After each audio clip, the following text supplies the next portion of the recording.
Welcome on in, guys. Tobin here with you. Thanks for checking us on out. Hope you guys can subscribe and watch the Tobin and Leroy Show weekdays, 10 a.m. to 2 p.m. I'd love to ruffle his. I'd love to just make him mad, dude, especially with training camp tweets. I will say, being boots on the ground Sunday, I had a little FOMO today. I had a little bit of jealousy that I was not out there for the first day of pads. Just hearing the clack of the pads, everybody out there in action. Hope the fans that were out there had a fantastic day. They put an appropriate monster out on with the orange jersey today. His name is Zach Sealer. I saw on his playlist today he played Chicken Fried. Broke my heart a little bit, baby. That's ZBB. That's for him and Christian Wilkins. Now he needs a new best friend, and it's Calais Campbell. Not great news that Cam Smythe was hurt. I will say I saw that happen right in front of me where he was on Sunday being attended to by a trainer, put a compression sleeve on his leg, and then, didn't look like he was feeling too great, and then apparently goes off with the trainer. Did not practice today. But that has kind of risen the buzz of one Ethan Bonner. A unicorn, okay? A white cornerback. We were all kind of shocked when we heard that last year. Remember, it was just it's always been a thing with Tyreek Hill here. Who are the fastest Dolphins? Who are the fastest Dolphins? And Tyreek Hill was the first guy. It was like a feature on a track. He goes, and Ethan Bonner. He goes, wait, who? Who is Ethan Bonner? Who the hell is Ethan Bonner? And we were all brought hip to the fact that the Dolphins have a white cornerback who is, first of all, what? And second of all, is apparently the fastest man on the planet. And everybody knows it. Everybody on the team knows it. But this was this unspoken thing. And by the end of the year was getting a little bit of an experience.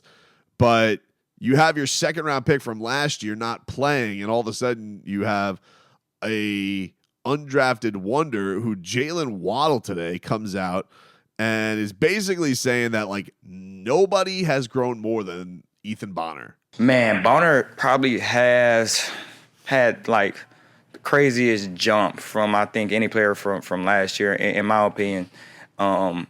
He just seems like a totally different player out there. He's more patient at the line. Maybe it's just a year on his belt. More his patience. He's using his long arms. He obviously know he can run, so he can stay hip to hip with anyone. And he's playing with a lot of confidence out there. So I tell EB every day, man, you getting us better. Wow. How about that, dude? Ethan Bonner has grown more than anybody out there. I mean, if that doesn't give you goosies, you might want to just check yourself for goosies dysfunction, because that's crazy that this man is not only stunned because of his speed and his position, and now on top of it, biggest growth year to year, according to one of your team's best players in Jaylen Waddle, who everybody's saying is just having an all-world camp right now. This is crazy. And very exciting. Very exciting. There's a couple of sophomores out there that there were some exciting things that came out from vets today.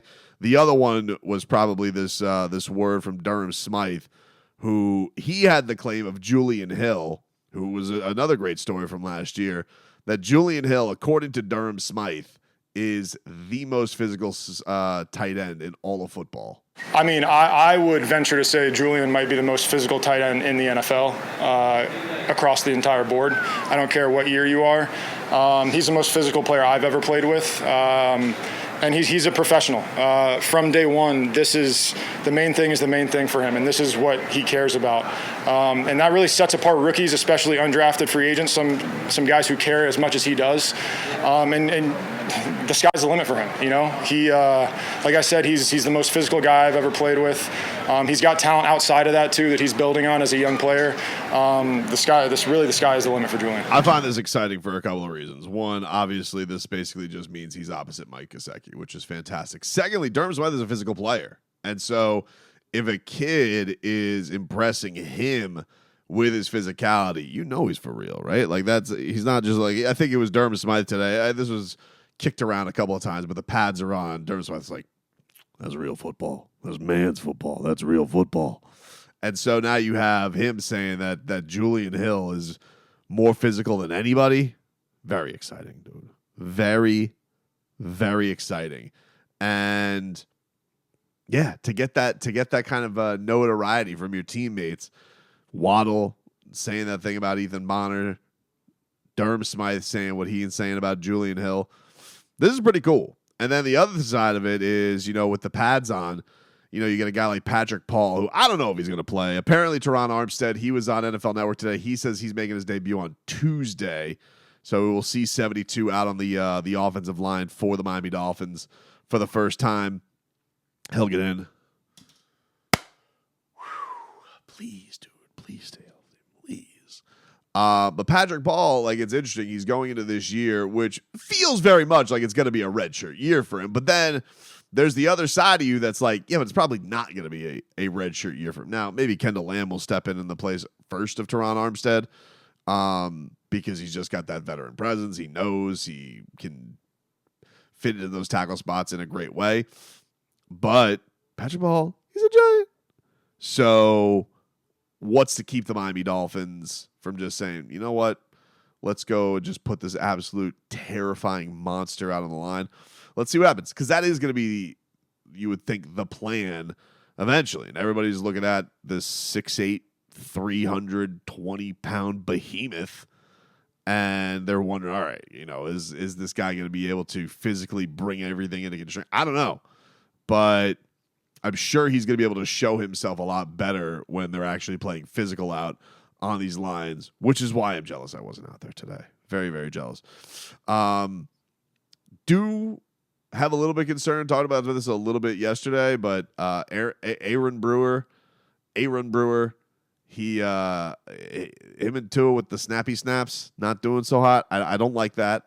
That's making me very, very nervous. I think there needs to be some kind of trust fall, some retreat, some kind of thing that goes out here. But I'm going to try and be patient about it. I'm not going to freak out about it. I'm going to be like Mike McDaniel. I'm going to grow, okay? Because he's saying that he's grown with how he reacts to snapping issues. I'm going to try and grow with how I react to snapping issues. I'm going to try and mature with this. I'm going to try and put myself in a better mind frame and a better mindset than I have been in the past. I'm going to try to.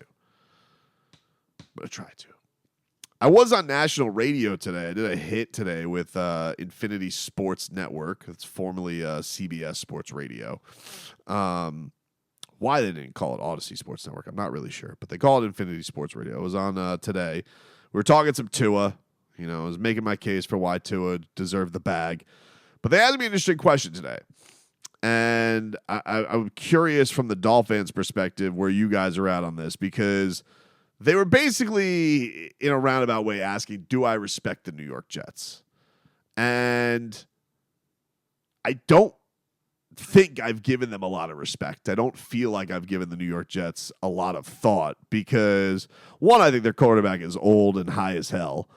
And, I'll believe that he can get through this season looking like the Aaron Rodgers of old when I don't see him look like an old Aaron Rodgers.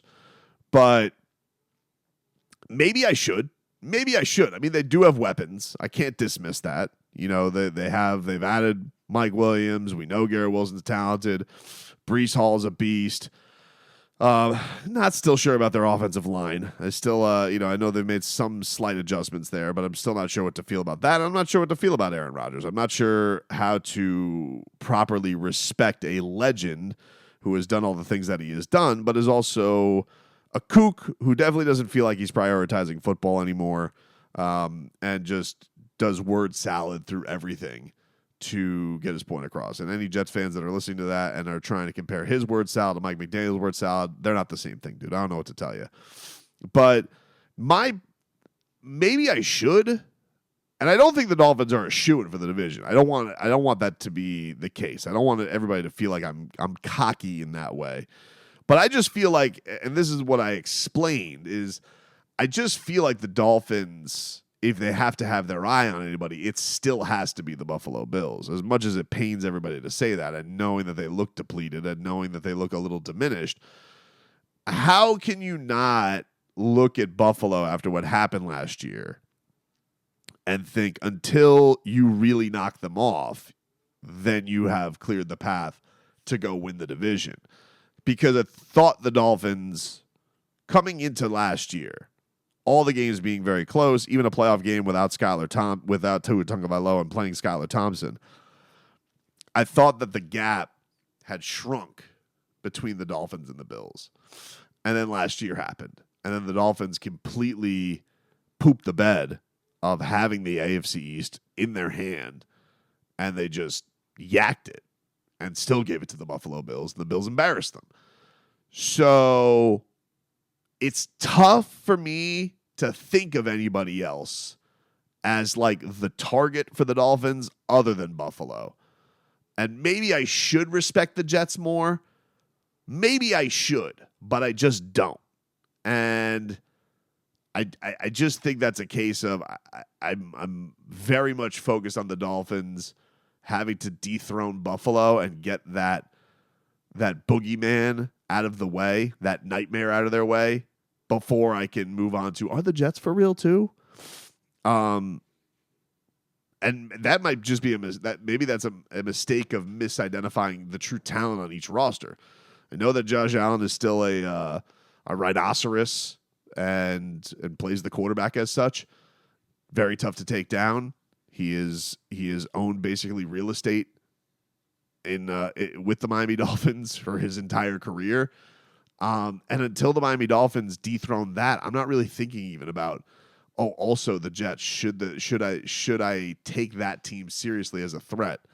But curious what you guys think about that. I think most Dolphins are in that same lane of who they're more worried about as far as divisional competition this year.